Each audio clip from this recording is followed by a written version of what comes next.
Hello everyone. तो आज हम एक नया चैप्टर स्टार्ट कर रहे हैं, मैट्रिसेस। ठीक है।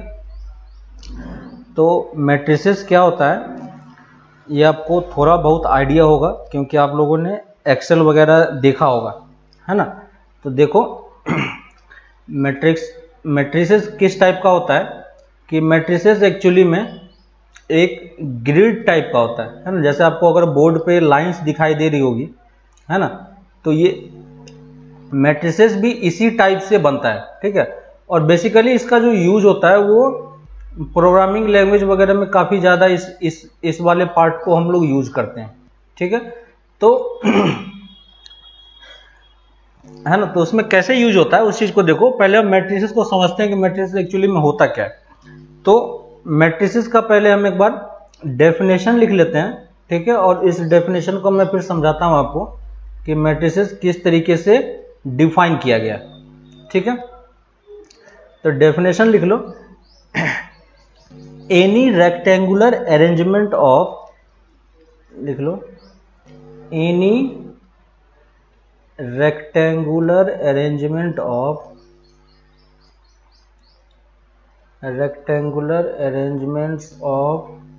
नंबर्स और फंक्शन। ठीक है। नंबर भी हो सकता है और फंक्शन भी हो सकता है। नंबर्स और फंक्शन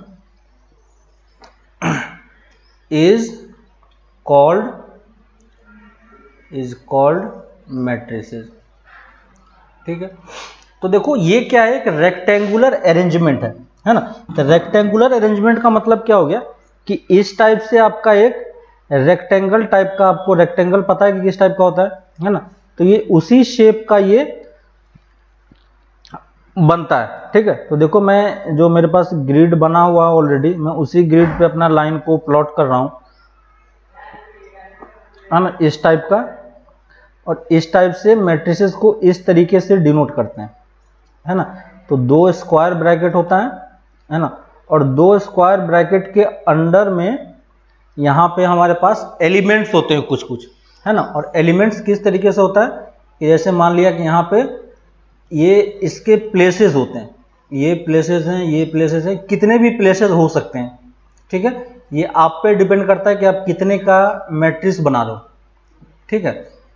जैसे आपने एक्सेल शीट देखा होगा, है ना। एक्सेल शीट आप सबने देखा होगा। एक्सेल शीट किस टाइप का दिखाई पड़ता है आपको, इस टाइप से, है ना। इस टाइप से ऊपर में एक लाइंस, इस टाइप से वर्टिकल और हॉरिजॉन्टल लाइंस बहुत सारे ड्रॉ किए हुए होते हैं, है ना। इस टाइप से आपने देखा होगा एक्सेल शीट में, है ना। एक्सेल शीट इस टाइप से बना रहता है। तो मैं कुछ बस प्लॉट कर रहा हूं इस टाइप का। तो मैट्रिसेस भी कुछ इसी शेप का होता है ना। लेकिन हमें इस टाइप से ग्रिड दिखाई नहीं पड़ता है ना। लेकिन मतलब इसका वही होता है। अब अगर आप एक्सेल शीट में देखोगे तो यहाँ पे नंबरिंग की हुई होती है 1 2 3 4 5 6 टाइप से, है ना। और ऊपर में भी नंबरिंग भी किया रहता है या फिर ABCD करके कुछ लिखा रहता है।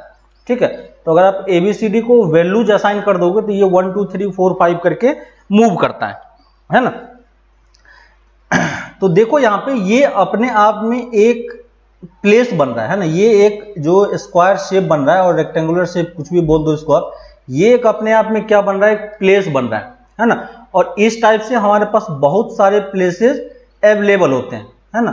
अगर आप जितने का मैट्रिक्स बनाना चाह रहे हो उसके हिसाब से ये प्लेसेस आपका अवेलेबल हो जाता है ना। तो इसी प्लेसेस में आप कुछ फिल करते हो, या तो आप कुछ नंबर को प्लेस कर देते हो, या कुछ आप इस पे नेम लिख देते हो किसी का, है ना। तो इस टाइप से आप कुछ भी इन सारे प्लेसेस में फिल कर सकते हो, है ना। सेम उसी तरीके से मैट्रिसेस भी वर्क करता है। तो मैट्रिसेस में आपको ये हॉरिजॉन्टल लाइन और वर्टिकल लाइन सारी नहीं दिखाई पड़ती है, बस हम इसको इस तरीके से रिप्रेजेंट करते हैं स्क्वायर ब्रैकेट के टाइप से, है ना। तो ये जो ऊपर में साइड से आपको ब्रैकेट दिख रहा है, ये बस एक ब्रैकेट होता है जो कि बताता है कि कहां से स्टार्ट होगा और कहां पे खत्म होगा। और इसमें ये प्लेसेस होता है, ये प्लेसेस कौन सा प्लेसेस है, यही प्लेसेस है ना। यहाँ पे जो आपको बॉक्स दिख रहा है, ये एक्चुअली में यही बॉक्स जो है, इस प्लेस पे हम क्या करते हैं, नंबर्स को या फंक्शन को पुट करते हैं, है ना। तो इस पे आप, इस प्लेस पे आप कुछ भी फिल कर सकते हो, कोई प्रॉब्लम नहीं है। ठीक है। इन जनरल क्या होता है, मैट्रिसेस को हम कैपिटल लेटर से डिनोट करते हैं, ठीक है, तो अगर हमें मैट्रिक्स को शो करना होगा, है ना, तो फर्स्ट पॉइंट लिख लेते हैं, matrices are denoted by, matrices are denoted by capital letters, है ना, कैपिटल लेटर्स। तो मतलब ऐसा कुछ वो जरूरी नहीं है, लेकिन एक कन्वेंशन बनाया गया है ताकि आपको कभी प्रॉब्लम नहीं हो। तो जनरली हम भी क्या करेंगे, मैट्रिक्स को जब डिनोट करना होगा तो हम कैपिटल लेटर से ही शो करेंगे, ठीक है। और अब हमें ये चीज यहाँ पे समझ में आती है कि यहाँ पे जो हमारे पास प्लेसेस है, ये प्लेसेस एक्चुअली में बन कैसे रहा है ना, और ये प्लेसेस हम कैसे डिफाइन करेंगे कि मेरे पास कितना प्लेसेस अवेलेबल है ना। तो ये आपके ऊपर डिपेंड करता है। जैसे आपको याद होगा कि आपने वेक्टर पढ़ा हुआ है, ठीक है, तो वेक्टर को जब आप डिनोट करते हो तो वेक्टर को एक्चुअली में किस तरीके से डिनोट करते हो, जैसे कोई भी आप एक वेक्टर लेते हो तो यहाँ पे आप a1i plus a2j plus a3k, है ना, इस टाइप से आपके पास i j k के टर्म्स में हम तीन कंपोनेंट को डिनोट करते हैं, है ना। अगर मैं इसी तीनों कंपोनेंट के जगह पे, है ना, कंपोनेंट के जगह पे मैं कुछ वेरिएबल भी पुट कर सकता हूं, है ना, तो इस पे जब आप वेरिएबल भी ले सकते हो, नंबर भी ले सकते हो। तो बेसिकली जो हमने क्वेश्चन किया है वेक्टर्स में वो सब हम लोगों ने नंबर्स के टर्म में ही किया है ना, तो वेरिएबल में हम लोग अभी तक नहीं गए हैं, तो उसमें आप आगे चल के जाओगे, कोई प्रॉब्लम नहीं है। यहां पे देखो, अगर मैं कोई ये ए वेक्टर लिखता है, ठीक है, तो कोई ए वेक्टर लिखता है तो आपके माइंड में ऑटोमेटिकली ये इस टाइप से तीन प्लेसेस फिल हो जाता है ना। इसका मतलब क्या है कि आपको ये समझ में आ जाएगा कि किसी ने अगर ए वेक्टर की बात की है तो हमारे पास तीन प्लेसेस है जहां पे हमें नंबर को या किसी चीज को फिल करना है ना, और यहां पे हम उस प्लेसेस को किससे डिनोट करते हैं, आई जे के कॉम्पोनेंट से, है ना। अगर इसको आप दूसरे तरीके से समझो तो इसी एक वेक्टर में, है ना, जो मैंने क्लास में भी आपको बताया होगा, इसी एक वेक्टर में देखो एक्चुअली में कितने कंपोनेंट है, तीन कंपोनेंट है ना, और इसी एक वेक्टर के अंदर में ये तीन प्लेसेस हमारे पास ऑलरेडी अवेलेबल है ना। इसी तीनों प्लेसेस को कंबाइन करके हम क्या बोल रहे हैं, एक ए वेक्टर बोल देते हैं, है कि नहीं। तो वेक्टर में हमारे पास लिमिटेड सीट है ना, कितने सीट है हमारे एक्चुअली में, और कितने प्लेसेस हैं, तीन प्लेसेस ही हैं। तो जब भी आप, क्योंकि हम 3D में काम करते हैं तो बेसिकली हमारे पास तीन प्लेसेस ही होता है। तो अगर आप ए वेक्टर में काम करते हो तो एक साथ आप एक्चुअली में कितने कंपोनेंट के साथ काम कर रहे होते हो, तीन कंपोनेंट के साथ काम कर रहे होते हो, है कि नहीं। ये समझ में आ रहा है आपको, ये मैंने वहां पे भी आपको बताया था। तो एक वेक्टर में आप तीन कंपोनेंट को एक साथ डील कर रहे होते हो, है ना, तो ये हमने वेक्टर में पढ़ा था। सेम टाइप से मैट्रिसेस भी वर्क करता है, लेकिन यहाँ पे जो प्लेसेस होते हैं और जो ये वैल्यूज जो है, यहाँ पे हम तीन वैल्यूज में डील कर रहे हैं, लेकिन यहाँ पे हम बहुत सारे वैल्यूज में एक साथ डील कर सकते हैं, है ना। अगर कोई एक एलिमेंट, कोई एक मैट्रिक्स ए बोल देता है, इसका मतलब हम इसमें कितने भी प्लेसेस में, ये सारे प्लेसेस हमारे पास अवेलेबल हो जाते हैं जहां पे आप कुछ भी फिल कर सकते हो, है ना। तो एक ही साथ अगर मान लो आपको कि 10 वेरिएबल डिफाइन करना है, ठीक ना, जब आप प्रोग्रामिंग लैंग्वेज पढ़ोगे तो वहां पे आपको और बेटर तरीके से ये चीज क्लियर होगा, है ना, कि कभी कभी आपको एक साथ बहुत सारे वेरिएबल की जरूरत पड़ती है डिफाइन करने के लिए, है ना। आप 10 वेरिएबल को 10 बार लिख के भी डिफाइन कर सकते हो, या नहीं तो जैसे अगर मेरे पास 3 वेरिएबल है तो मैं 3 वेरिएबल के लिए 3 बार वेरिएबल डिफाइन करूंगा, तो मुझे 3 लाइन लिखना पड़ेगा, है ना। लेकिन अगर मैं इसको वेक्टर में लिख लूं तो मुझे एक ही लाइन में तीनों कंपोनेंट फिल हो जाएगा, है ना। उसी तरीके से अगर आपके पास 10 वेरिएबल है और 10 वेरिएबल को अगर आपको डिफाइन करना है एक ही बार में, तो आप कौन सा यूज कर सकते हो, मैट्रिक्स यूज कर सकते हो, है ना। तो ये क्या होता है, रेक्टेंगुलर अरेंजमेंट होता है ना।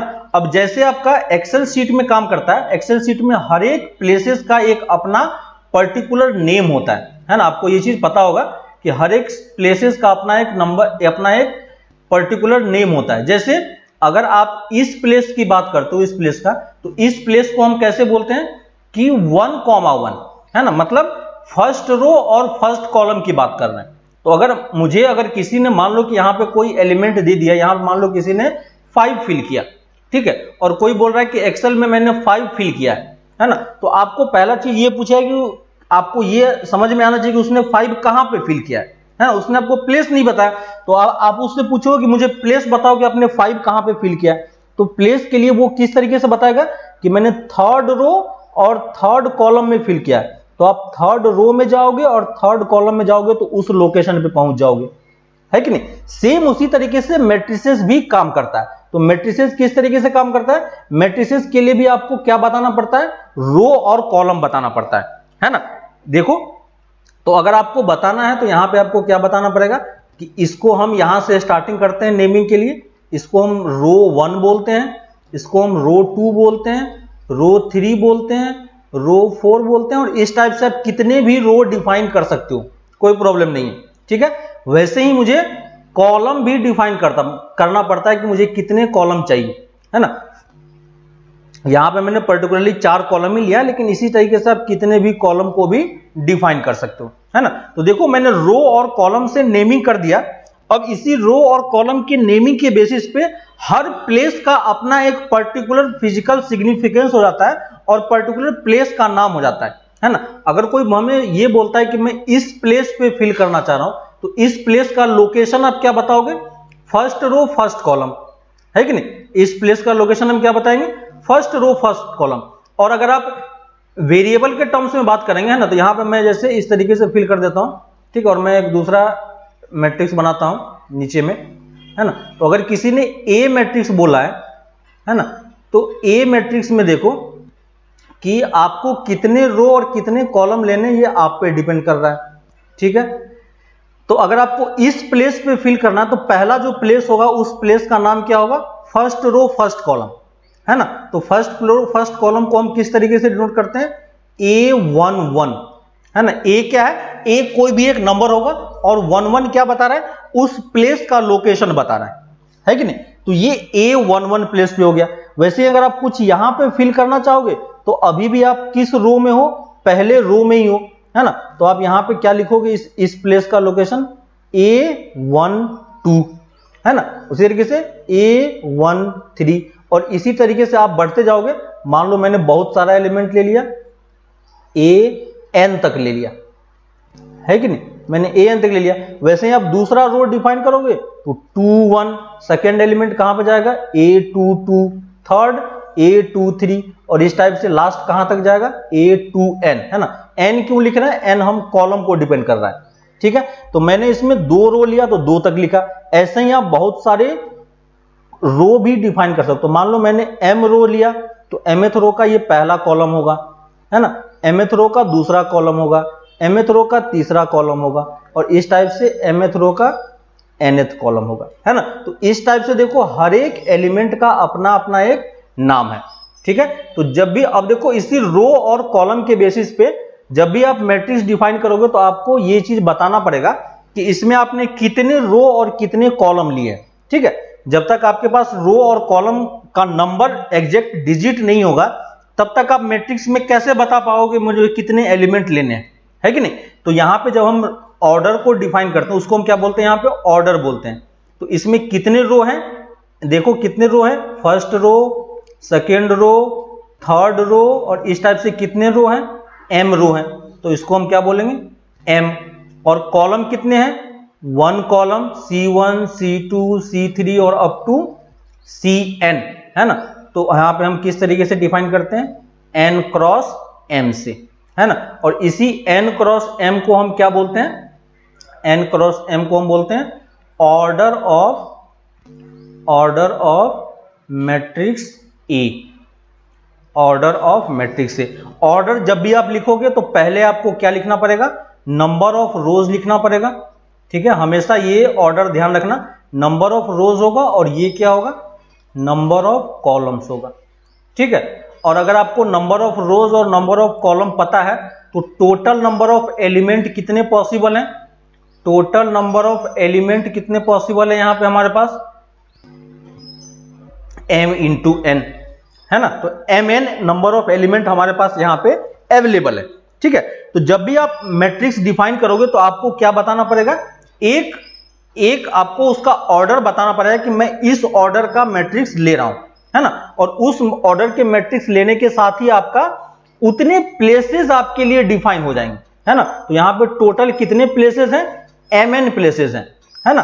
और टोटल नंबर ऑफ एलिमेंट जब आपको लिखना होगा तो M इंटू M को मल्टीप्लाई करके लिखना है। यहां पे इसको हम पढ़ते कैसे हैं, M बाई N, है ना। इसको आप पढ़ोगे कैसे, इसको आप कभी कभी M बाई N पढ़ते हैं, कभी कभी m क्रॉस n पढ़ते हैं, है ना। और लिखते कैसे हैं, लिखने का तरीका ये है ना, यहाँ पे हम इसको मल्टीप्लाई करके नहीं लिखेंगे, ठीक है। आपको यहाँ पे रो और कॉलम पर्टिकुलरली डिफाइन करके बताना होगा कि मेरे पास यहाँ पे इतने रोज और इतने कॉलम्स हैं, है ना। तो ये जो A1, A2, A3, AN है, ये सब यहाँ पे क्या डिनोट कर रहा है। और इन जनरल फॉर्मेट में अगर AIJ ले लेते हैं हम, है ना, AIJ हमें क्या बताता है, AIJ डिनोट्स दी, लिख लो, AIJ denotes the elements, AIJ denote the element of कौन से रो का है, ith रो, है ना। पहला वाला जो होगा वो रो होगा, ith row and jth column, है ना।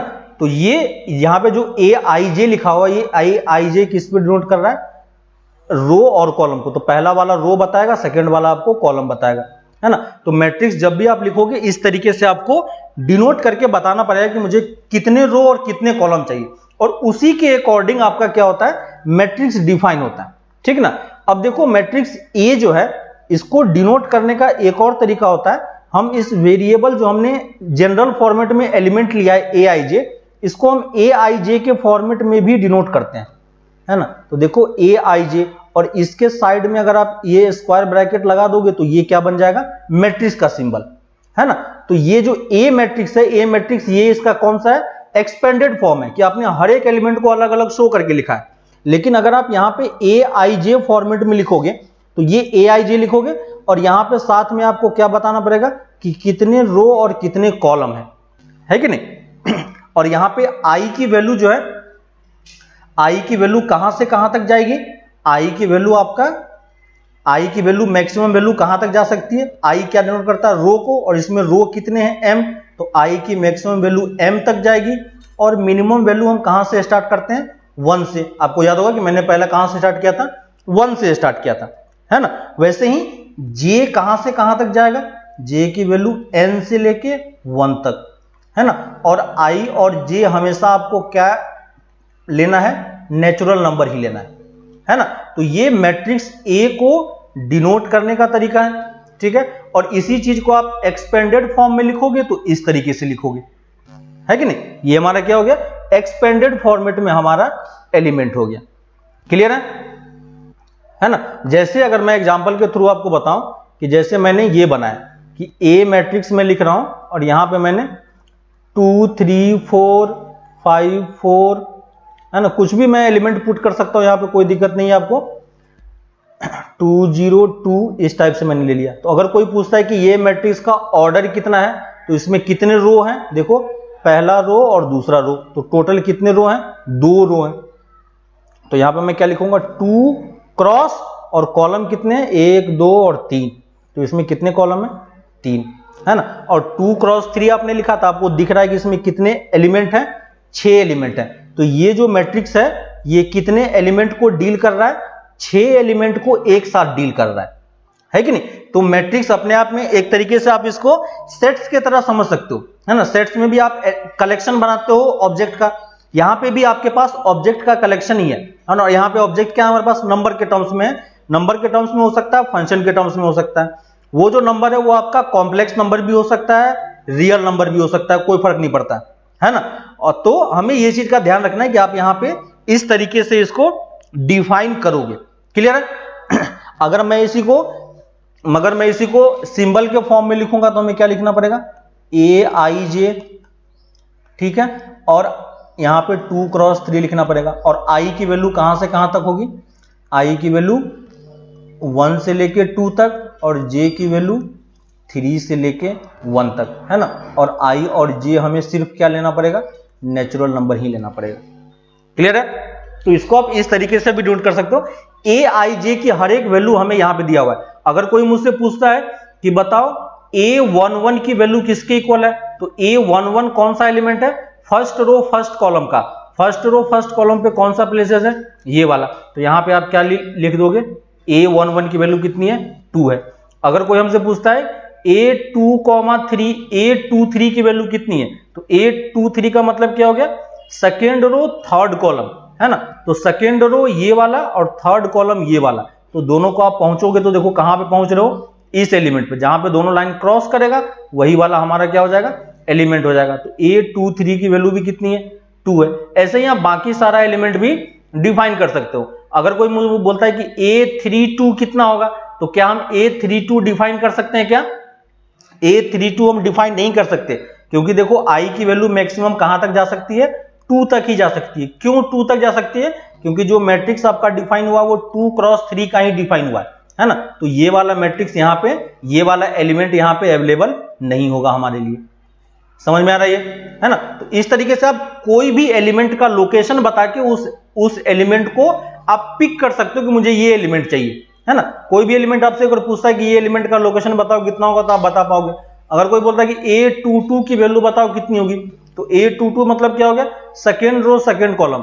तो सेकेंड रो सेकेंड कॉलम कहां पे कट किया, 0 पे, तो ये क्या होगा, 0 हो जाएगा, है ना। वैसे ही A21 पूछता है, तो A21 का मतलब क्या होगा, सेकेंड रो और फर्स्ट कॉलम कहां पे कट किया, 5 पे, तो इसकी वैल्यू कितनी हो जाएगी, 5, है ना। तो इस टाइप से आप हर एक एलिमेंट का लोकेशन यहां पे निकाल के लिख सकते हो, है ना। तो इंपॉर्टेंट चीज यहां पे ये ध्यान रखना कि यहां पे जो हमारे पास ऑर्डर है ना, यहां पे ऑर्डर इंपॉर्टेंट है कि आपका ऑर्डर यहां पे डिफाइन होना चाहिए। जब तक आपके पास ऑर्डर नहीं होगा तब तक आप इस तरीके से डिफाइन नहीं कर पाओगे, है ना। वो आपको यहां पे कुछ मैट्रिक्स फॉर्म करने के लिए भी बोल सकता है ना। तो जैसे एग्जांपल के लिए लिख लेते हैं हम, अगर आपको वो एलिमेंट Aij की वैल्यू डिफाइन करके दे दे, है ना, जैसे बोल रहा है construct the matrix of order 3 cross 2, ठीक है। मुझे 3 क्रॉस 2 का मैट्रिक्स बनाना है, whose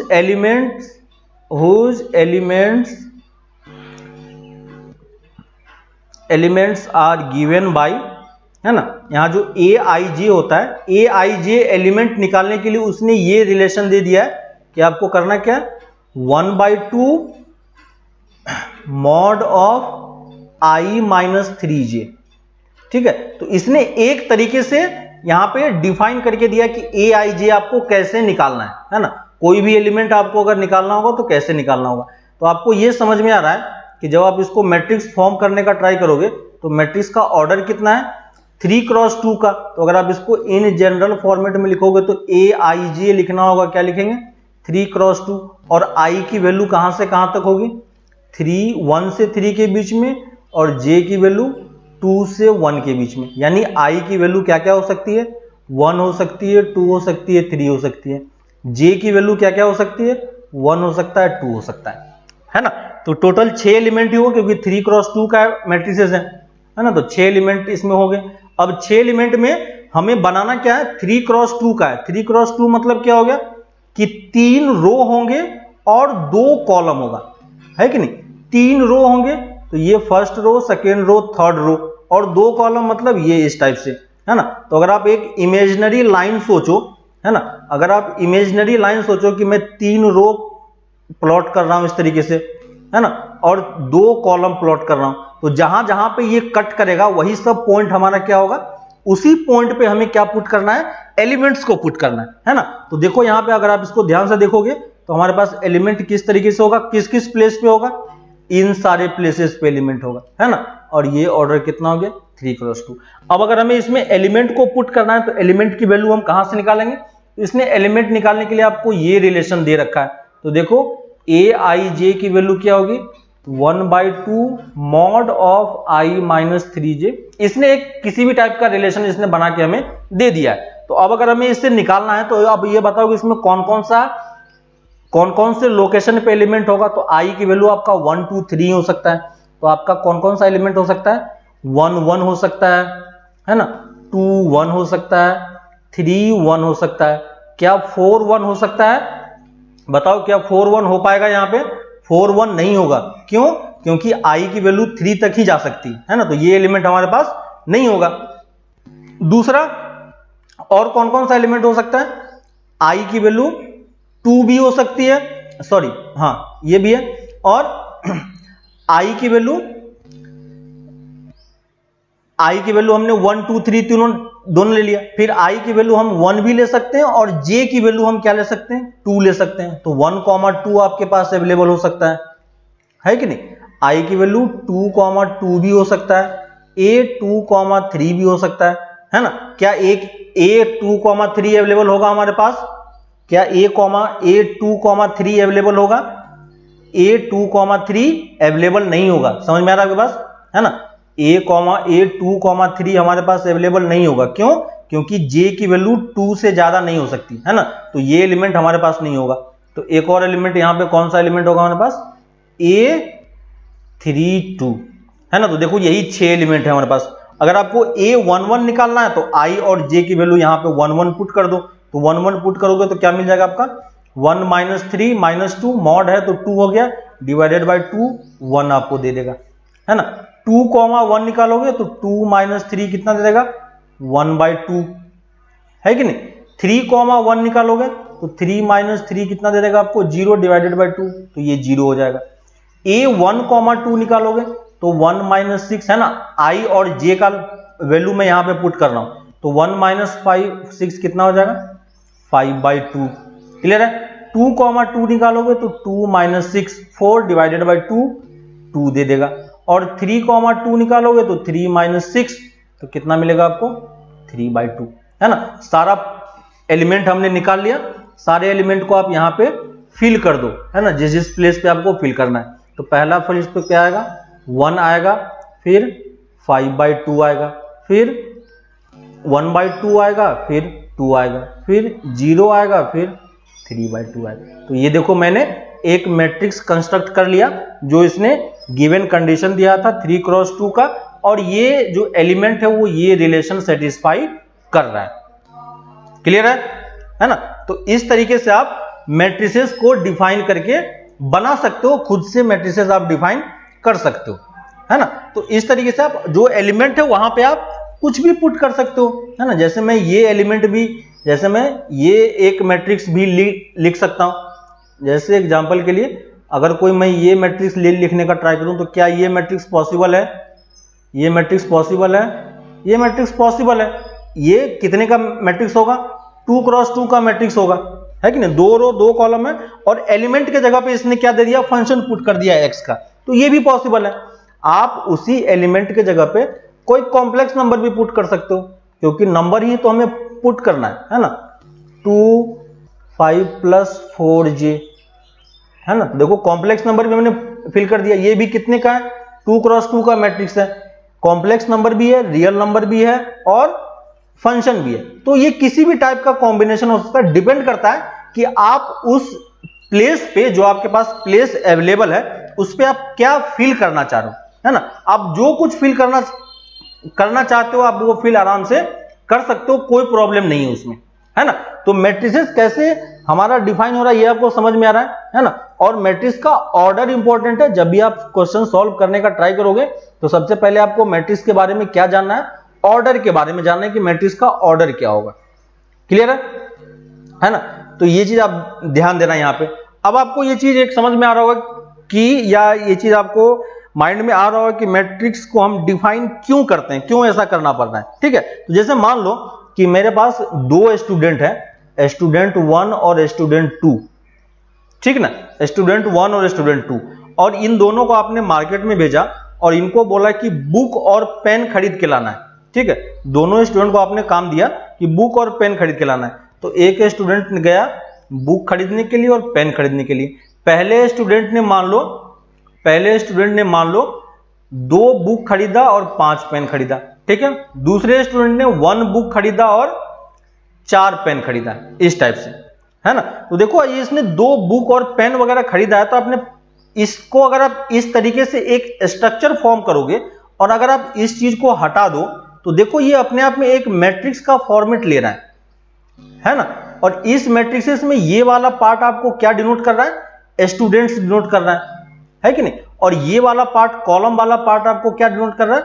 बुक और पेन डिनोट कर रहा है ना। तो ये आपको समझ में आ रहा हो कि अगर आपको ये चीज हम ऑलरेडी पहले कर चुके हैं, है ना। जब भी आपको कुछ कैलकुलेशन वगैरह करना होता है है ना। कभी अभी आप पुराने दुकानदार के डायरी वगैरह देखोगे तो वो भी इसी टाइप से कुछ ना कुछ करके लिख लेता है ताकि उसको याद रहे कि किसने कौन कौन सा सामान खरीदा है ना। तो मैट्रिक्स का कॉन्सेप्ट यहां से डेवलप हुआ है ना। तो ये आपको अब समझ में आ रहा होगा, है ना। और क्वेश्चन करोगे तो आपको वो चीज आइडिया मिलेगा कि कैसे हमें इस चीज को डिफाइन करना होता है और क्या करना होता है। ठीक है, तो इस तरीके से आप मैट्रिक्स को बना सकते हो खुद से और बता सकते हो। ठीक है, अब अगर कोई आपसे ये पूछता है, किसी ने मान लो आपको एक क्वेश्चन दे दिया यहां पे कि मान लो किसी ने क्वेश्चन दे दिया कि इफ अ मैट्रिक्स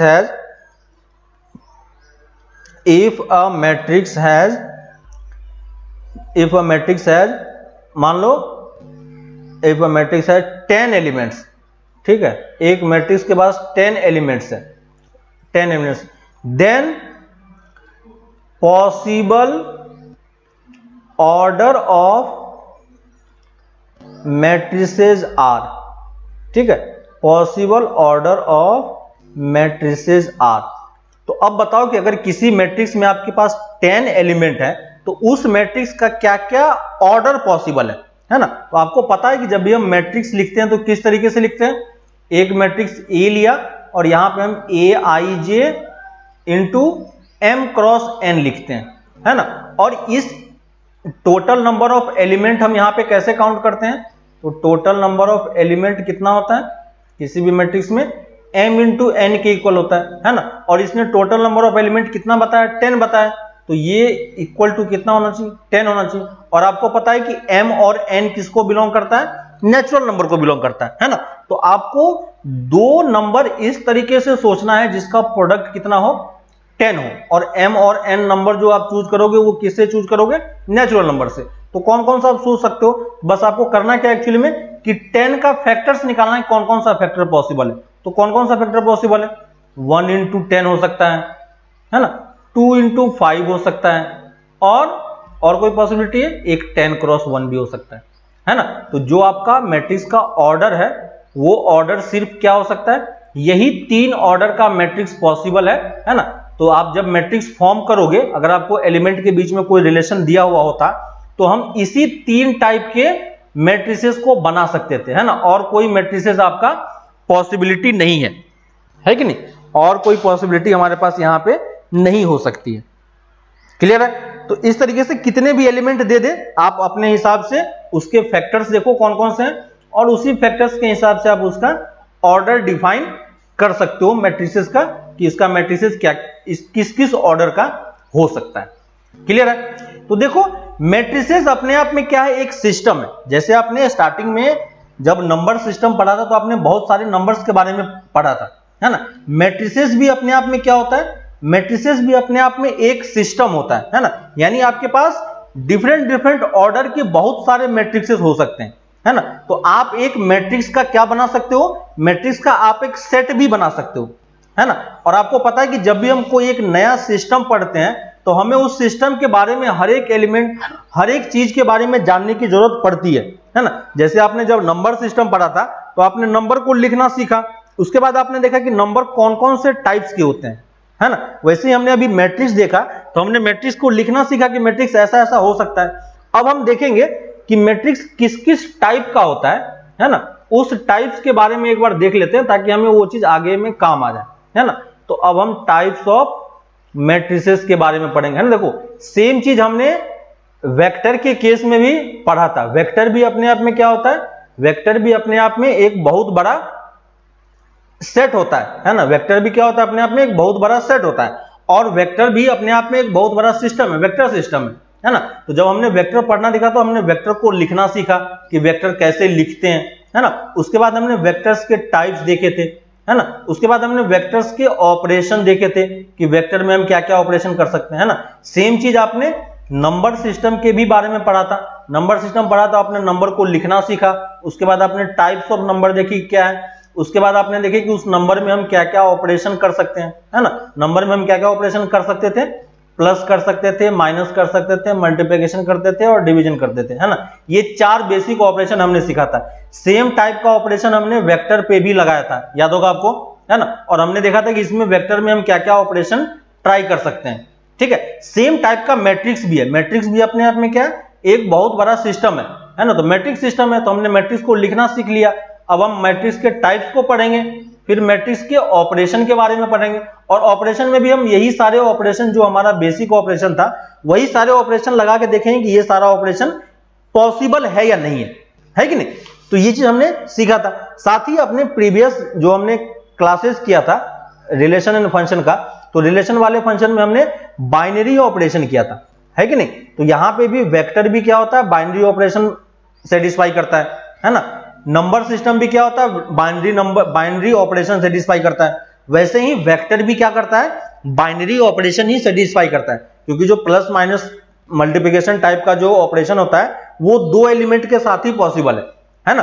तो प्रीवियस लेक्चर के कुछ कुछ पार्ट हम यहाँ पे उसको रिवाइज करेंगे, है ना, क्योंकि मैट्रिक्स अपने आप में एक सेट बन जा रहा है, ठीक है। तो पिछले वाले में जो हमने वो बाइनरी ऑपरेशन पढ़ा था, तो वहां पे हमने रियल नंबर एक सेट लिया था, है ना। यहां पे हम कौन सा सेट लेंगे, मैट्रिक्स का एक सेट ले लेंगे, है ना, और उस सेट के अंदर हम ऑपरेशन को डिफाइन करते जाएंगे, ठीक है। तो वो सब चीज हम जब पढ़ेंगे तब वहां पे आपको अच्छे से मैं बताऊंगा, और आगे ऑपरेशन वाले पार्ट में उस चीज को मैं आपको एक्सप्लेन कर दूंगा।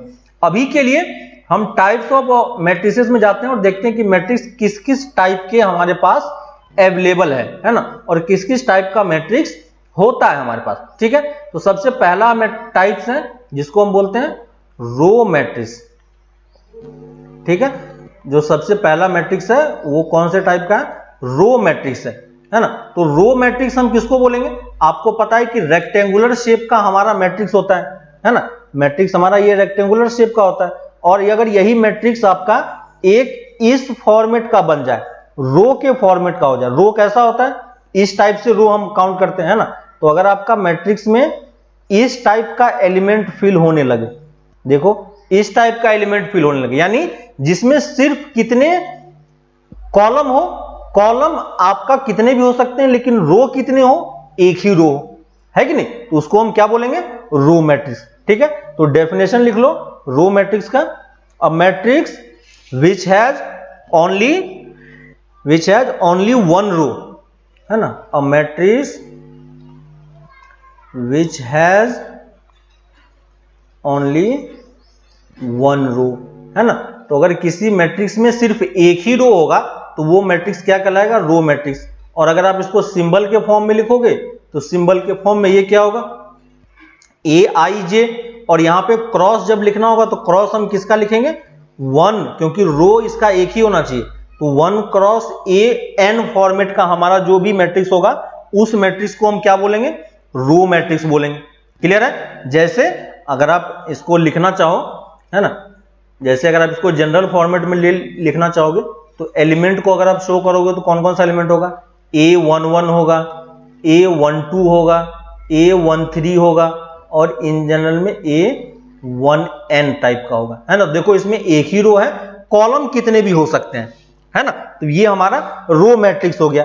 एग्जांपल के थ्रू अगर देखोगे तो इस टाइप का मैट्रिक्स हो सकता है 1 2 3 4, ये कितने ऑर्डर का मैट्रिक्स है, ये हमारा 1 क्रॉस n का है, ये कितने का है, 1 क्रॉस 4 का है ना। तो इस टाइप का एक लाइन में जो आपको दिखाई पड़ेगा वो सब क्या कहलाएगा, रो मैट्रिक्स कहलाएगा, है ना। कुछ भी आप पुट कर सकते हो, x स्क्वायर 2 3 5, तो ये कितने का हो गया, 1 क्रॉस 5 का हो गया, है ना। तो इसमें कितने एलिमेंट होंगे, 5 एलिमेंट होंगे। तो देखो 5 एलिमेंट हमें शो हो रहा है। क्लियर है। तो ये हमारा बेसिक सा डेफिनेशन है रो मैट्रिक्स, है ना। तो ये आपको अब समझ में आ रहा होगा। इसी में दूसरे टाइप का मैट्रिक्स है जिसको हम बोल रहे हैं कॉलम मैट्रिक्स, ठीक है। अब आपको समझ में आ रहा होगा कॉलम मैट्रिक्स किस टाइप का दिखाई पड़ेगा, इस तरीके का दिखाई पड़ेगा, जिसमें क्या हो, सिर्फ एक ही कॉलम हो, है ना। तो कॉलम मैट्रिक्स का डेफिनेशन लिख लो, अ मैट्रिक्स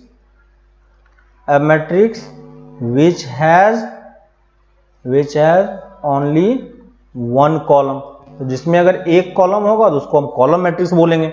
और अगर आपको इस जनरल फॉर्मेट में शो करना है तो आप क्या लिखोगे, AIJ, है ना, और यहां पे आप क्या लिखोगे, M क्रॉस 1, है ना। ये क्या हो जाएगा, M क्रॉस 1 टाइप का, है ना। और यहां पे जब आप मैट्रिक्स लिखोगे तो क्या होगा, जैसे आप इसी को अगर आप एक्सपेंड करके लिखोगे तो कैसा दिखाई पड़ेगा आपको, A11 A A21, A31 और इसी टाइप से बढ़ता जाएगा AN1, है ना। तो ये कितने ऑर्डर का है? M क्रॉस 1 का, इसको M कर लो, M क्रॉस 1 का है, ठीक है। आप एग्जाम्पल के थ्रू समझ सकते हो, एग्जाम्पल में आप कुछ भी इस टाइप का मैट्रिक्स आप ले सकते हो। मान लो मैंने एक मैट्रिक्स ले लिया जिसमें मैंने नेचुरल नंबर 4 नेचुरल नंबर ले लिया 1 2 3 4, है ना। तो ये क्या बन जाएगा आपका 4 क्रॉस 1 का मैट्रिक्स बन गया, है ना। कुछ भी आप वेरिएबल भी डिफाइन कर सकते हो उसी मैट्रिक्स जगह पे, x 2 3 + 2i, है ना। तो ये कितने का बन गया 3 क्रॉस 1 का बन गया, ठीक है। तो एलिमेंट के जगह पे आप कुछ भी पुट करो, कोई प्रॉब्लम उसको नहीं है, ठीक है। थर्ड टाइप में है, थर्ड हम बोल रहे हैं उसको जीरो मैट्रिक्स, ठीक है। थर्ड टाइप है जिसको हम बोल रहे हैं जीरो मैट्रिक्स। नाम से आपको समझ में आ रहा होगा, क्या बोलेंगे इसको हम? A matrix which has a matrix which all elements are which all elements are zero. अगर किसी मैट्रिक्स का सारा एलिमेंट क्या हो जाए? जीरो हो जाए, तो उसको हम क्या बोलेंगे? जीरो मैट्रिक्स बोलेंगे, ठीक है। और अगर आप इसको डिफाइन करोगे वेरिएबल के टर्म में, है ना, तो सारा एलिमेंट तो जीरो होने वाला है, तो इसको आप मैट्रिक्स को, जीरो मैट्रिक्स को कैसे डिनोट करोगे? इस टाइप से। और इसका ऑर्डर कुछ भी हो सकता है m क्रॉस 1 n का, है ना। ए मैट्रिक्स आपका ऐसा भी हो सकता है, सारे एलिमेंट हमारा क्या होना चाहिए? जीरो होना चाहिए। तो ये कितने का जीरो मैट्रिक्स है? 2 क्रॉस 2 का जीरो मैट्रिक्स है ना। आप इस टाइप से भी डिफाइन कर सकते हो, ये कितने का मैट्रिक्स है? 2 क्रॉस 3 का जीरो मैट्रिक्स है ना। तो जीरो मैट्रिक्स तो इजी है, आपको समझ में आना चाहिए। बस आप ये ध्यान रखना कि जीरो जब लिखा रहे, मैट्रिक्स में अगर जीरो लिखा रहे तो वो एक्चुअली में जीरो मैट्रिक्स होता है, ठीक है। नेक्स्ट इसी में फोर्थ पार्ट में हम आते हैं। फोर्थ पार्ट है हमारे पास स्क्वायर मैट्रिक्स, ठीक है। फोर्थ पार्ट है हमारे पास स्क्वायर मैट्रिक्स, ठीक है। स्क्वायर मैट्रिक्स से अब आपको नाम से समझ में आ रहा होगा, स्क्वायर मैट्रिक्स हम किसको बोलेंगे? स्क्वायर मैट्रिक्स हम किसको बोलेंगे? हमारा मैट्रिक्स क्या होता है? एक रेक्टेंगुलर शेप का होता है ना। लेकिन अगर आप इसको स्क्वायर बना दोगे, है ना, तो rectangular matrix m cross n का होता है। और m क्रॉस n स्क्वायर कब बन जाएगा? जब रो और कॉलम क्या हो जाए? इक्वल हो जाए, है ना। तो अगर किसी मैट्रिक्स में same number of row and column हो, उसको हम क्या बोलेंगे? स्क्वायर मैट्रिक्स, ठीक है। तो डेफिनेशन लिख लो, अ मैट्रिक्स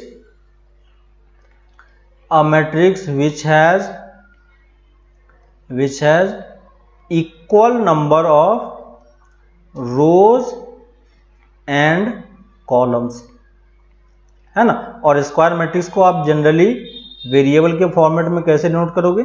aij और यहाँ पे n क्रॉस n फॉर्मेट का, यानी n रो और n कॉलम है। जितने रो होंगे उतने कॉलम होगा, ठीक है। एग्जाम्पल के लिए समझ सकते हो, जैसे 2 3 1 2, ये क्या है? 2 क्रॉस 2 का स्क्वायर मैट्रिक्स है, ठीक है। दूसरा मैट्रिक्स आप डिफाइन कर सकते हो 0 1 2 0, इस टाइप से। ये भी क्या हमारा स्क्वायर मैट्रिक्स है 2 क्रॉस 2 का। मान लो एक और एलिमेंट में ऐड कर देता हूं इस टाइप से, कुछ भी आप ऐड कर सकते हो। ये क्या है? 3 क्रॉस 3 का स्क्वायर मैट्रिक्स है ना। देखो इसके सारे एलिमेंट जीरो नहीं है, इसलिए हम इसको जीरो मैट्रिक्स नहीं बोलेंगे, है ना। तो ये क्या है? नॉन जीरो मैट्रिक्स है। नॉन जीरो मैट्रिक्स और जीरो मैट्रिक्स में डिफरेंस समझ में आ रहा है ना। आपको ये स्क्वायर मैट्रिक्स थोड़ा सा ध्यान से पढ़ना है, क्योंकि हमारा मैक्सिमम काम जो होगा वो स्क्वायर मैट्रिक्स पे ही बेस्ड रहता है, ठीक है। तो हम अभी सारे टाइप के मैट्रिक्स तो पढ़ रहे हैं, लेकिन हम धीरे धीरे करके स्क्वायर मैट्रिक्स पे शिफ्ट कर जाएंगे, ठीक है। तो आपको आगे चल के हमें स्क्वायर मैट्रिक्स टाइप के ही बहुत सारे मैट्रिक्स पढ़ने हैं, ठीक है, जो स्क्वायर टाइप का ही मैक्सिमम होगा, ठीक है। तो उसको हम स्क्वायर मैट्रिक्स बोलते हैं, ठीक है।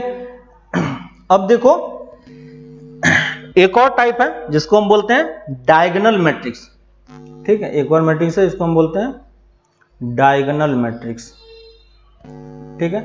अब आपको ये समझ में आ रहा होगा कि डायगोनल मैट्रिक्स किसको बोलेंगे, है ना। तो डायगोनल मैट्रिक्स क्या होता है? डायगोनल मैट्रिक्स भी, डायगोनल किसका डिफाइन होता है ना। डायगोनल हम सिर्फ स्क्वायर का ही डिफाइन कर सकते हैं, क्योंकि आप सिर्फ डायगोनल बोल रहे हो, है ना। आप सिर्फ क्या बोल रहे हो? सिर्फ आप डायगोनल बोल रहे हो, है ना, तो डायगोनल मतलब कौन सा डायगोनल, रेक्टेंगल है तो आपके पास 2 डायगोनल होगा, है ना। तो इन जनरल अगर आपको सिर्फ डायगोनल बोले तो हमें सिर्फ कौन सा मैट्रिक्स समझना है, डायगोनल मैट्रिक्स भी क्या होता है, स्क्वायर मैट्रिक्स ही होता है, ठीक है।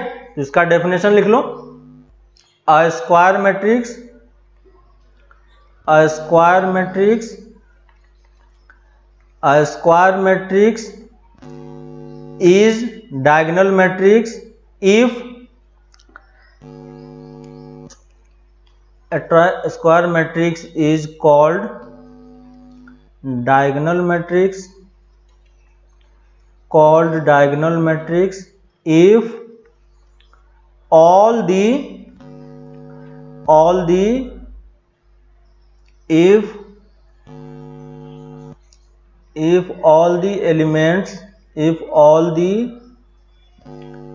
elements other than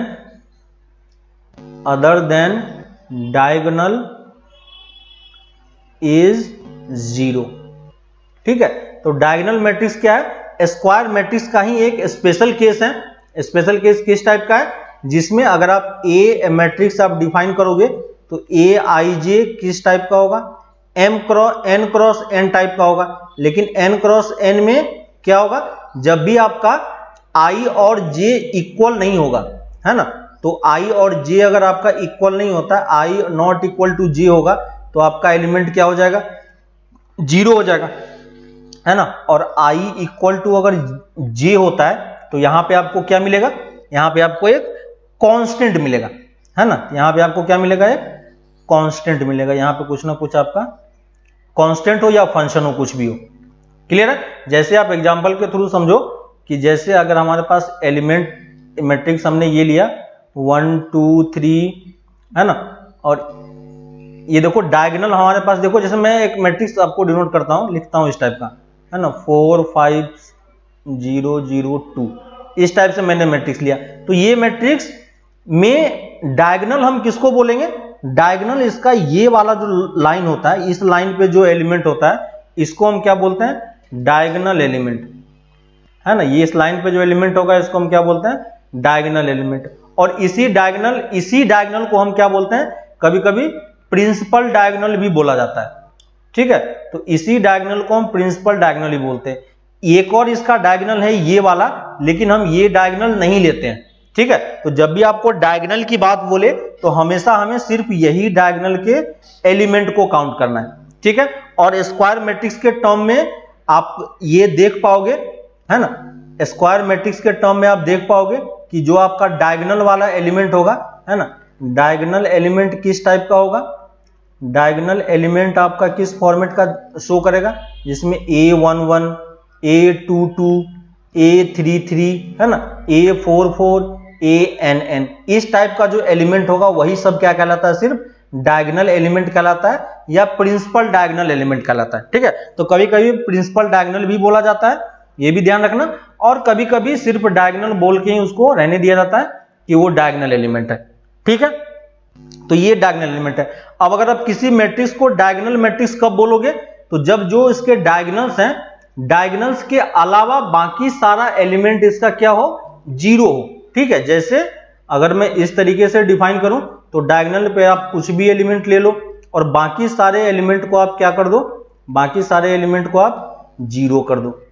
देखो सारा एलिमेंट मैंने 0 कर दिया, तो ये कितने ऑर्डर का है, 3 क्रॉस 3 का है, तो इसको हम क्या बोलेंगे, डायगोनल मैट्रिक्स, ठीक है। ये सारा क्या हो गया, डायगोनल मैट्रिक्स हो गया, ठीक है। डायगोनल्स के कुछ एलिमेंट 0 हो भी सकते हैं, लेकिन सारे एलिमेंट आपके 0 नहीं होने चाहिए, है ना, क्योंकि आपको पता है कि अगर सारा एलिमेंट 0 हो गया तो ये क्या बन जाएगा, 0 मैट्रिक्स बन जाएगा, है ना। तो कुछ एलिमेंट आपका, मान लो ये एलिमेंट 0 भी हो गया तो भी कोई प्रॉब्लम नहीं है, इसको हम फिर भी डायगोनल ही बोलेंगे, है ना। तो डायगोनल का डेफिनेशन क्या है कि अदर देन डायगोनल एलिमेंट, ये डायगोनल एलिमेंट है ना, ये देखो ये हमारा क्या है, डायगोनल एलिमेंट है। इस एलिमेंट को छोड़ के बाकी सारा एलिमेंट आपका क्या है, 0 है, ठीक है। जैसे आप इस तरीके से भी डिफाइन कर सकते हो, -2 4 3, सॉरी इस तरफ के एलिमेंट आपको 0 लेना पड़ेगा, है ना। मान लो मैंने ये डिफाइन कर दिया 0 1 0 0, ठीक है, 0 0 3 0 0 0 0 1। ठीक है, तो ये क्या है आपका 4 क्रॉस 4 का डायगोनल मैट्रिक्स है। देखो डायगोनल के सारे एलिमेंट आपका है ना, डायगोनल मैट्रिक्स क्या होना चाहिए, पहली चीज स्क्वायर मैट्रिक्स होना चाहिए। जब स्क्वायर होगा तभी आप उसका डायगोनल बता पाओगे कि डायगोनल क्या है। ठीक है, और अगर आपको डायगोनल पता है तो यहीं पे मैं एक और टर्म डिफाइन कर देता हूं, है ना, ये इंपॉर्टेंट पॉइंट है, ये आप ध्यान रखना, ट्रेस ऑफ अ मैट्रिक्स। ठीक है, ट्रेस ऑफ अ मैट्रिक्स। ठीक है, एक और टर्म यहां पे ट्रेस है। ट्रेस ऑफ मैट्रिक्स मतलब क्या हो गया कि ये क्या होता है, अगर मान लो हमारे पास कोई एक मैट्रिक्स ए है, ठीक है, ए मैट्रिक्स को इन जनरल फॉर्मेट में मैं इस तरीके से डिफाइन कर सकता हूं, ठीक है, n क्रॉस n का। ठीक है, तो जरूरी नहीं है कि वो मैट्रिक्स डायगोनल मैट्रिक्स ही हो। ठीक है, ट्रेस ऑफ मैट्रिक्स आप किसी भी मैट्रिक्स के लिए डिफाइन कर सकते हो और किसी भी स्क्वायर मैट्रिक्स के लिए भी डिफाइन कर सकते हो, है ना। तो ये सिर्फ किसके लिए डिफाइन होता है, स्क्वायर मैट्रिक्स के लिए ही डिफाइन होता है ना। तो फॉर एनी स्क्वायर मैट्रिक्स, है ना, for any square matrix A, trace of A को हम कैसे डिनोट करते हैं, ट्रेस और यहां ब्रैकेट में टी आर और ब्रैकेट में ए लिखते हैं, है ना। टी आर ऑफ ब्रैकेट में ए मतलब क्या हो गया, ये ट्रेस ऑफ ए है ना, जिसका मतलब क्या है, ट्रेस ऑफ ए, है ना। और ट्रेस ऑफ ए लिखने का मतलब क्या होता है कि आपके पास डायगोनल के जितने एलिमेंट हैं उन सारे एलिमेंट का आपको सम लिखना है। यानी A11 पे जो एलिमेंट है, A12 पे जो एलिमेंट है, A13 पे जो एलिमेंट है, sorry A11, A22, A33, A44 और इस टाइप से सिर्फ डायगोनल और प्रिंसिपल डायगोनल के एलिमेंट का आपको क्या लिखना है, सम लिखना है। क्लियर है ना। अगर आपके पास मैट्रिक्स मान लो ये दिया हुआ है 2 3 4 2, है ना, और अगर कोई मुझे बोलता है कि ट्रेस ऑफ ए बताओ, तो ट्रेस ऑफ ए में क्या लिखूंगा, 2 + 2 = 4। दिख रहा है आपको, ट्रेस ऑफ ए क्या हो जाएगा, 2 + 2, क्योंकि हमने डायगोनल के जो एलिमेंट है उस वाले एलिमेंट को मैंने ऐड कर दिया। ठीक है, तो फर्क नहीं पड़ता कि वो आपका डायगोनल मैट्रिक्स हो है या नहीं है, लेकिन डायगोनल के एलिमेंट को अगर आप ऐड कर दोगे तो वो आपका क्या बन जाएगा, ट्रेस बन जाएगा, है ना। मान लो ये हमारे पास मैट्रिक्स है ना, 5 2 7 8 0, मान लो ये हमारे पास मैट्रिक्स है, और अगर मुझे कोई ट्रेस ऑफ ए निकालने के लिए बोलता है तो मैं क्या लिखूंगा, 2 + 5 + 0 कितना हो गया, 7, है ना। तो ट्रेस ऑफ मैट्रिक्स याद रखना कि बहुत जगह पे वो आपसे ट्रेस कैलकुलेट करने के लिए बोल सकता है ना। तो ये ट्रेस मैट्रिक्स का टाइप नहीं है, किसी भी मैट्रिक्स के लिए हम इसको कैलकुलेट कर सकते हैं। ठीक है, तो मैंने डायगोनल मैट्रिक्स आपको डिफाइन करके बता दिया कि डायगोनल मैट्रिक्स क्या होता है। ठीक है, तो ये 5वां था डायगोनल मैट्रिक्स। नेक्स्ट हम लोग आते हैं सिक्स्थ पे आते हैं। सिक्स्थ टाइप का मैट्रिक्स है हमारे पास, जिसको हम बोलते हैं स्केलर मैट्रिक्स। ठीक है, स्केलर मैट्रिक्स देख लो। नेक्स्ट है स्केलर मैट्रिक्स। स्केलर मैट्रिक्स भी क्या होता है, स्केलर मैट्रिक्स भी डायगोनल मैट्रिक्स ही होता है, और डायगोनल मैट्रिक्स क्या होता है, स्क्वायर मैट्रिक्स होता है ना। तो स्केलर मैट्रिक्स भी क्या होगा आपका, स्केलर मैट्रिक्स भी क्या होगा, स्क्वायर मैट्रिक्स के लिए ही डिफाइन होगा, है ना। तो लिख लो scalar matrix is a type of diagonal matrix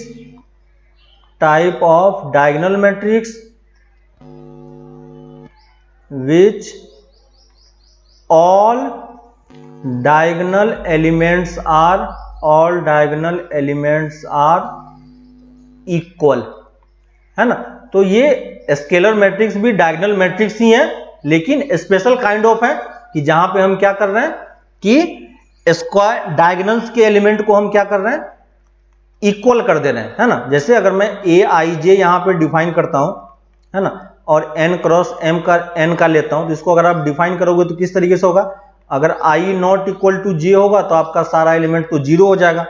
अगर i = j होगा, है ना, तो यहां पे जो कांस्टेंट होगा वो कांस्टेंट सबके लिए क्या होना चाहिए, सेम टाइप का होना चाहिए। समझ में आ रहा है, हर एक एलिमेंट आपका क्या हो जाएगा, डायगोनल का सारा एलिमेंट क्या हो जाएगा, सेम हो जाएगा। जैसे एग्जाम्पल देख लो, आप एग्जाम्पल देखोगे तो आपको बेटर समझ में आएगा थोड़ा सा। ठीक है, जैसे देखो 2 0 0 2, ये क्या है, 2 क्रॉस 2 का डायगोनल मैट्रिक्स है ना। लेकिन क्योंकि डायगोनल्स के एलिमेंट इक्वल हैं, इसको हम इसलिए इसको क्या बोल सकते हैं, स्केलर मैट्रिक्स भी बोल सकते हो, डायगोनल मैट्रिक्स भी बोल सकते हो, है ना। लेकिन इसको हम स्केलर बोलेंगे क्योंकि एलिमेंट इसका क्या है, इक्वल है ना। वैसे ही आपके पास इस तरीके का भी हो सकता है 2 3 2 0, है ना। मान लो यहां पे 3 0 0 0 3 0 0 0 3, है ना। देखो तो डायगोनल के सारे एलिमेंट क्या है हमारे यहाँ पास, इक्वल है। तो ये सब क्या है, स्केलर मैट्रिक्स का एग्जाम्पल है। ठीक है, बस नेम डिफरेंट है, लेकिन एक्चुअली में है क्या, ये डायगोनल मैट्रिक्स ही है। ठीक है, तो ये डायगोनल मैट्रिक्स एक याद रखना। ठीक है, इसी में एक और टाइप है 7th टाइप का, जिसको हम बोलते हैं आइडेंटिटी मैट्रिक्स। ठीक है, आइडेंटिटी मैट्रिक्स। ठीक है, और आइडेंटिटी मैट्रिक्स को कहीं कहीं पे यूनिट मैट्रिक्स भी बोला जाता है ना। बस नेम डिफरेंट है, यूनिट मैट्रिक्स, है ना। और यूनिट मैट्रिक्स मतलब आपको समझ में आ गया, यूनिट मतलब क्या हो गया, 1, है ना। मतलब डायगोनल ये भी क्या है, एक तरीके से ये भी आपका एक टाइप का स्केलर मैट्रिक्स ही है ना। तो डेफिनेशन लिख लो, this is a type of diagonal matrix. और डायगोनल मैट्रिक्स है मतलब स्क्वायर मैट्रिक्स भी होगा, है ना। तो ये सब स्क्वायर मैट्रिक्स के लिए ही डिफाइन है। This is a type of diagonal matrix which all diagonal elements are equal to 1, है ना। तो ये स्पेशल केस है, और ये क्या बन सकता है आपका, स्केलर मैट्रिक्स भी इसको आप बोल सकते हो, है ना। तो डायगोनल मैट्रिक्स भी हो सकता है या स्केलर मैट्रिक्स भी आप बोल सकते हो, है ना। लेकिन इसमें डिफाइन किस तरीके से किया गया कि जो आपका मैट्रिक्स है वो क्या है, उसके सारे डायगोनल्स के एलिमेंट की वैल्यू कितनी है, 1 के इक्वल है ना। तो डायगोनल मैट्रिक्स को आप किस तरीके से डिफाइन करोगे, aij n cross n format का होता है ना। और यहाँ पे किस तरीके से डिफाइन करोगे, अगर i not equal to j होगा तो आपका 0 हो जाएगा, और अगर i इक्वल टू j हो जाएगा तो आपका सारा एलिमेंट क्या हो जाएगा, 1 हो जाएगा, है ना। और इन जनरल आइडेंटिटी मैट्रिक्स को हम कैसे डिनोट करते हैं, i से डिनोट करते हैं। ठीक है, तो यहां पे लिख लो आइडेंटिटी मैट्रिक्स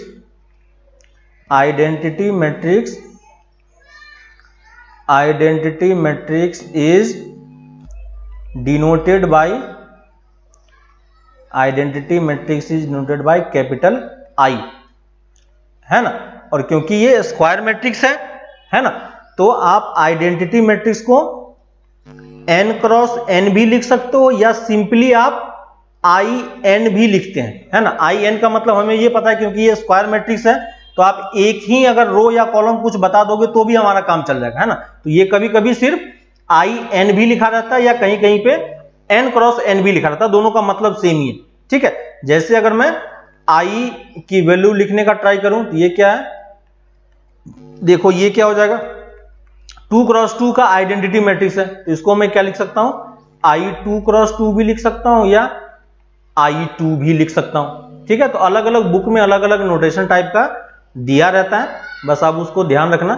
अगर मान लो मेरे पास 3 क्रॉस 3 का मैंने ले लिया, है ना, तो 3 क्रॉस 3 का आइडेंटिटी मैट्रिक्स कैसा दिखाई पड़ेगा आपका, इस टाइप का। तो इसको आप i3 क्रॉस 3 भी लिख सकते हो, या सिंपली i3 भी लिख के दे दो तो भी आपका काम चल जाएगा, है ना।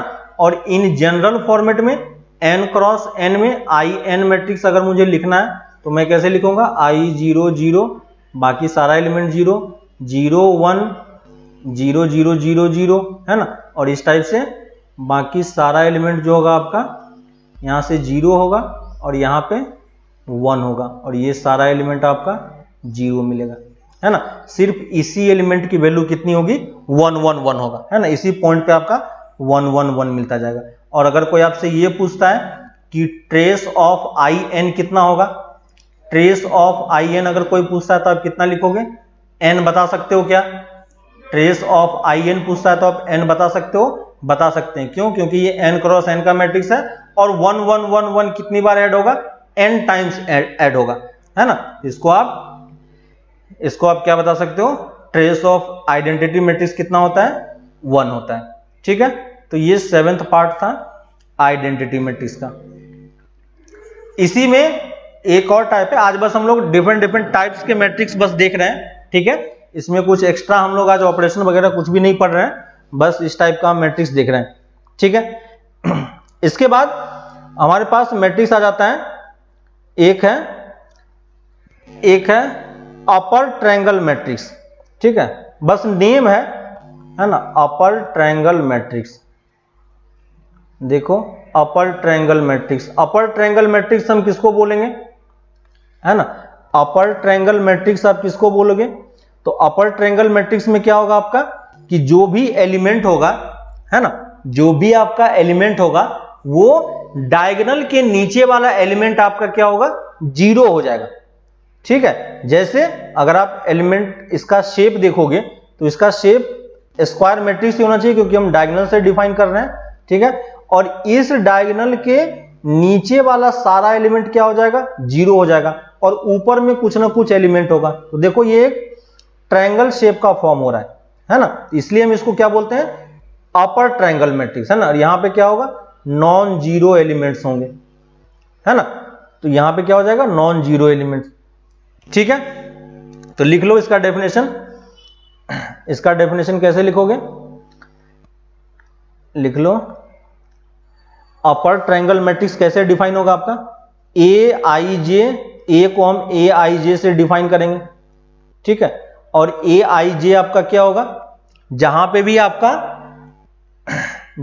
भी आपका आई की वैल्यू जहां पे आपका जे से ज्यादा होगा, दिख रहा है क्या, आई की वैल्यू जब जे से ज्यादा होने लगेगी तो वैल्यू कितना हो जाएगा, 0 हो जाएगा। ठीक है, और बाकी सारे टर्म के लिए हम डिफाइन नहीं करें, बाकी सारा टर्म कुछ भी हो सकता है ना। अगर जे आपका ग्रेटर देन 1 होगा तो यहाँ पे कुछ भी हो सकता है। ठीक है, कांस्टेंट या कुछ भी इस टाइप से आपका डिफाइन हो सकता है। ठीक है, तो सिर्फ आई की वैल्यू अगर जे से ज्यादा हो, मतलब रो की वैल्यू अगर सेकेंड रो पे आओगे, है ना, तो सेकेंड रो पहले से कम हो गया तो यहाँ पे एलिमेंट क्या हो जाएगा, 0 हो जाएगा। जैसे एग्जाम्पल के थ्रू समझो तो आपको बेटर तरीके से दिखाई पड़ेगा। जैसे देखो मैं यहाँ पे एक एलिमेंट आपको ड्रॉ करके दिखा रहा हूं। जैसे यहाँ पे हमारे पास एलिमेंट है ABC 0 DE 0 0 F, दिख रहा है क्या, है ना। तो देखो यहाँ पे आपको एक ट्रायंगल शेप यहाँ पे दिखाई दे रहा है, इस टाइप का ट्रायंगल शेप दिखाई दे रहा है क्या, है ना। तो इसलिए हम इसको अपर ट्रायंगल बोल रहे हैं कि ये ट्रायंगल कहां पे बन रहा है, ऊपर टाइप से बन रहा है। तो बस नेमिंग है अपर ट्रायंगल का। ठीक है, इसको हम आगे यूज कर पाएंगे आगे, तो उस चीज को हम लोग वहां पे देखेंगे। ठीक है, वैसे ही अपर ट्रायंगल के साथ ही आपका एक और टाइप का ट्रायंगल, एक और टाइप का मैट्रिक्स आपका डिफाइन हो सकता है, जिसको हम क्या बोल सकते हैं, लोअर ट्रायंगल, है ना। तो इसी में लिख लो लोअर ट्रायंगल मैट्रिक्स। तो लोअर ट्रायंगल मैट्रिक्स आप कैसे डिफाइन करोगे, फिर से वही चीज कि अगर आप ए आई जे डिफाइन करोगे, है ना, तो ए आई जे की वैल्यू क्या होगी, जब भी आपका जे की वैल्यू आई से ज्यादा हो जाएगी, है ना, तो जब भी आपका जे की वैल्यू आई से ज्यादा हो जाएगा तो आपको क्या मिलने लगेगा, 0 मिलने लगेगा, है ना। आई की वैल्यू जे से ज्यादा हो 0 होगा, और आई की वैल्यू जे से ज्यादा होगा तो कुछ भी कांस्टेंट का टर्म होगा आपके पास, है ना। और ये किस टाइप का दिखाई पड़ेगा, यहाँ पे अगर मैं इसको फिगर के थ्रू ड्रॉ करूं, है ना, तो अपर वाला पार्ट आपका 0 हो जाएगा और लोअर वाले पार्ट में क्या होगा, आपका कुछ ना कुछ वैल्यू होगा, है ना। तो यहाँ पे सारा एलिमेंट क्या हो जाएगा, 0, और यहाँ पे नॉन जीरो एलिमेंट हमारे पास है ना। जैसे एग्जाम्पल की तरह देख लो, आप कुछ भी आप बना सकते हो, है ना। डायगोनल से नीचे वाला सारा टर्म क्या होना चाहिए, सारा टर्म नहीं, नॉन जीरो एलिमेंट उसमें होना चाहिए, सारा एलिमेंट बस 0 नहीं होना चाहिए। तो आप इसको इस तरीके से डिफाइन कर पाओगे, है ना। जैसे A0 0, है ना, BC 0 DE F, है ना। तो देखो यहाँ पे इस टाइप से आपको ट्रायंगल दिख रहा है यहाँ पे, है ना। तो ऊपर वाला एलिमेंट सारा 0 है और डिनोमिनेटर उसके डायगोनल के नीचे वाला टर्म सारा क्या है, नॉन जीरो एलिमेंट है ना। तो ये इतने टाइप्स के हमारे पास क्या है, इतने टाइप्स के हमारे पास मैट्रिसेस होते हैं, ठीक ना। इतने टाइप्स के हमारे पास मैट्रिसेस होते हैं। तो ये हमने आज सिर्फ मैट्रिसेस का टाइप देखा, ठीक है। नेक्स्ट क्लास में हम लोग मैट्रिसेस के ऑपरेशंस देखेंगे कि डिफरेंट डिफरेंट टाइप्स के हम ऑपरेशन किस तरीके से इसमें अप्लाई करके लिख सकते हैं। ठीक है, तो आप एनसीईआरटी के भी कुछ कुछ एग्जांपल्स वगैरह देखते रहना। ठीक है, तो अभी हम लोग एक्सरसाइज 3.1 जो आपका एनसीईआरटी है उसके क्वेश्चन नंबर 1 से लेके 5 तक आप ट्राई कर सकते हो। ठीक है, तो exercise 3.1 question number 1 to question number 5 आप ये 5 क्वेश्चन ट्राई करना। ठीक है, और बाकी डेफिनेशन को थोड़ा सा ध्यान से देखना, और डेफिनेशन में भी जो आपका स्क्वायर मैट्रिक्स है, स्क्वायर मैट्रिक्स के नीचे वाले पार्ट में आपको, है ना, तो उस वाले पार्ट में आप थोड़ा सा ध्यान से करना उसको, तो आपको समझ में आएगा। ठीक है, तो थ्योरी वाला पार्ट थोड़ा सा ध्यान से पढ़ो आप इसका, है ना, क्योंकि इसमें मैक्सिमम पार्ट थ्योरी है ना, बाकी सारा कुछ जो है वो कैलकुलेशन वाला पार्ट होता है ना, तो कैलकुलेशन आप इजीली कर पाओगे, एक बार थ्योरी ढंग से समझ में आ गया तो आप क्वेश्चन कर पाओगे। ठीक है, तो ये 5 क्वेश्चन आप ट्राई करना, 5 क्वेश्चन आप कर पाओगे, उसके बाद वाला पार्ट जो है हम लोग नेक्स्ट क्लास में स्टार्ट करेंगे। ठीक है, तो आज हम लोग यहीं तक रखते हैं, आप लोग ये 1 to 5 क्वेश्चन ट्राई करो, और इनवर्स ट्रिगोनोमेट्री और रिलेशन फंक्शन के भी क्वेश्चंस वगैरह आप लोग ट्राई करते रहना।